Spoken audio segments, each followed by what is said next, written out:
Welcome back to Hey Kentucky. The governor's election is now less than 2 weeks away, and we are fortunate enough to be joined today by Democratic candidate Andy Beshear. Thanks for being here and joining us. Thanks for having me on again. Yes, it's the same green setup that we're fooling people at home, as you mentioned. All right. Have you slept in the last couple of months? Oh, I've been crisscrossing the state, seeing a real energy that's out there. People who are excited, who are ready for a governor that listens more than he talks and solves more problems than he creates. So there's too much opportunity out there to sleep. This race is too important, but we are seeing the type of excitement and enthusiasm to where we can give this Commonwealth a new governor. So one of the problems that needs to get solved is the pension crisis. That's right. And so we need money to solve that problem. Yes, we do. Talk about your stance on expanded gaming. Well, first, a pension is a promise. It's a promise we made to every teacher, police officer, firefighter, and social worker, people who we don't pay enough. But we promised we'd make it up for them on the back end with a solid retirement. Well, this governor tried to illegally cut those retirements and break that promise. And now he's trying to push those costs down on cities and counties, which all they're doing is looking for taxes to raise. So Matt Bevin is raising our taxes to try to address this pension situation. I believe we need new dedicated revenue, and that starts with expanded gaming. That is both casino gaming and sports betting, because virtually every state around us, now every state around us, has one or both of those. You can drive 1 foot into Tennessee or West Virginia or Indiana and place a sports bet. In fact, Indiana's advertising in Kentucky right now. And what that means is we lose out on almost $500 million a year just in casino gaming tax revenue that we could put in our pension system. And instead, Indiana is paving its roads or helping to pay for its health care. It's using our money to help its citizens. I think we have got to keep those dollars right here.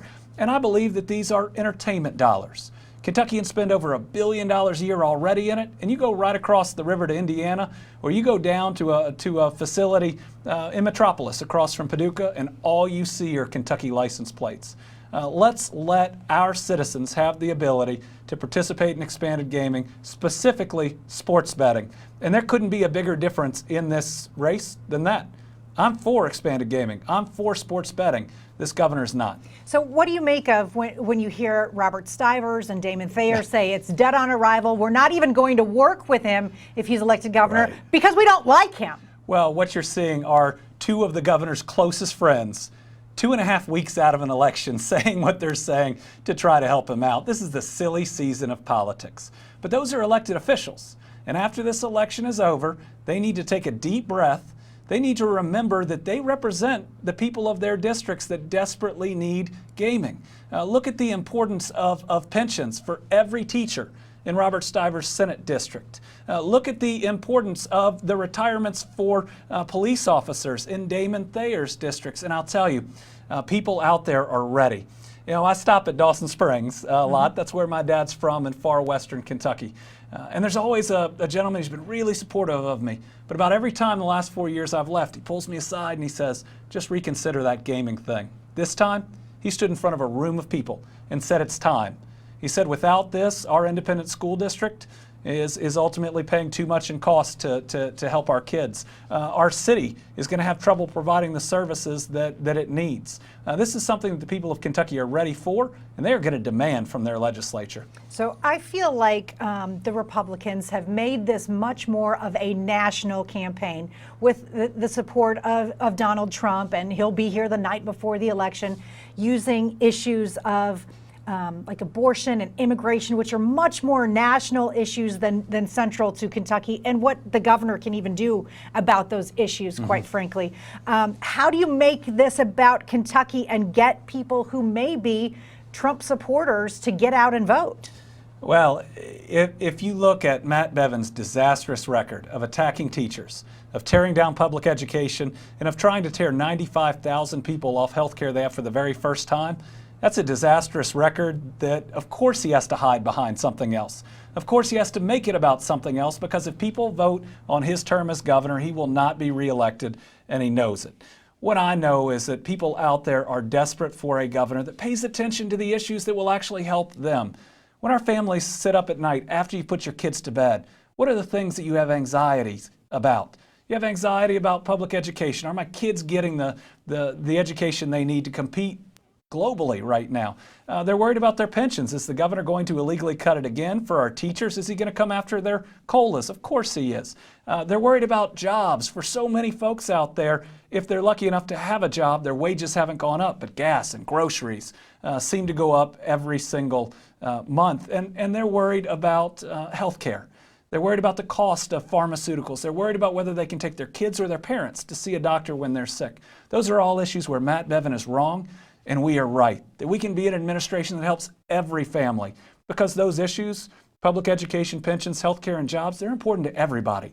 Democrats, Republicans, and independents, which means I can be a governor for everybody.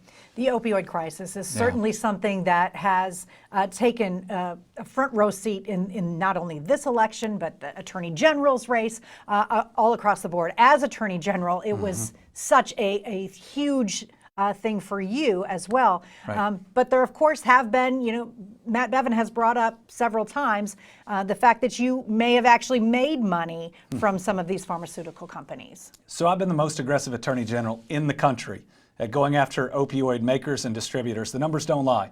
I filed more lawsuits than any other Attorney General in the country because we have to hold these companies accountable. We lose 30 Kentuckians to an overdose every week. And we have 100 babies born every month going through withdrawal. That's wrong, and our families deserve justice. But Matt Bevin's tried to stand in the way every step we've taken. I sued Johnson & Johnson, a company that Oklahoma got a $570 million judgment against. He went on cable news that day and said he didn't support that lawsuit or anything else I do. He called these types of lawsuits shakedowns in the 2015 campaign, and he went in front of AARP, which their major issue is drug prices, and said Big Pharma gets a bad rap.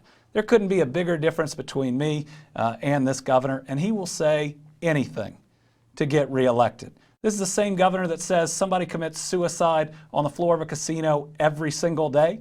And it's the same governor who says that teachers caused the sexual assault of children for coming to the Capitol to stand up for themselves. We deserve a governor with dignity, that doesn't make up these types of things, that doesn't believe that everyone who disagrees with them is an enemy, and that doesn't attack people who may have different views. It's time we return to the good people that we are, to where we can disagree, but that doesn't make us disagreeable. If you are elected governor in a couple weeks, are you worried that you won't be getting support from the legislature because of the differing of opinions and the unwillingness maybe to work across the aisle? Well, first, we can do a lot of things out of the governor's office before even the first session.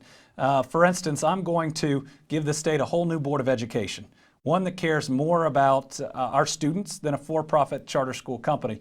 I'm going to end the governor's Medicaid waiver, which is going to kick 95,000 people off their coverage and cost us $270 million of our taxpayer dollars just to kick people off of health care. I'm going to restore the voting rights of all nonviolent felons.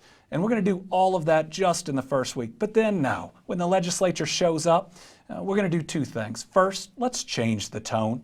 No more of this back and forth and attacks. The governor has the bully pulpit. This governor uses it to bully. We want to use it as a pulpit. As governor, if you don't take the bait, if you don't engage in that, you don't give it oxygen. And you can start demanding that we live up to the example that we want to see for our kids. But the second part is realizing we don't wake up as Democrats or Republicans. I wake up as a dad of two kids. I'm worried about getting my kids fed and their teeth brushed, which is always a battle. Not an easy thing to do. Right. and then off to school. And then we all live in communities that have important needs. They may be infrastructure needs or others that are so important to all families. By building those bonds, by learning what's important to people, what they care about, who they love, their kids and their family, we can build the type of bonds to move this state forward, and the voters are going to demand that. Enough of us versus them. Let's come together. Let's move forward. All right. Good luck to you, Andy Beshear. Thank you so much for joining us tonight on Hey Kentucky. Thanks for having me. We really, really appreciate it. Now, we have extended the same offer to Governor Matt Bevin. He has not responded yet to that offer.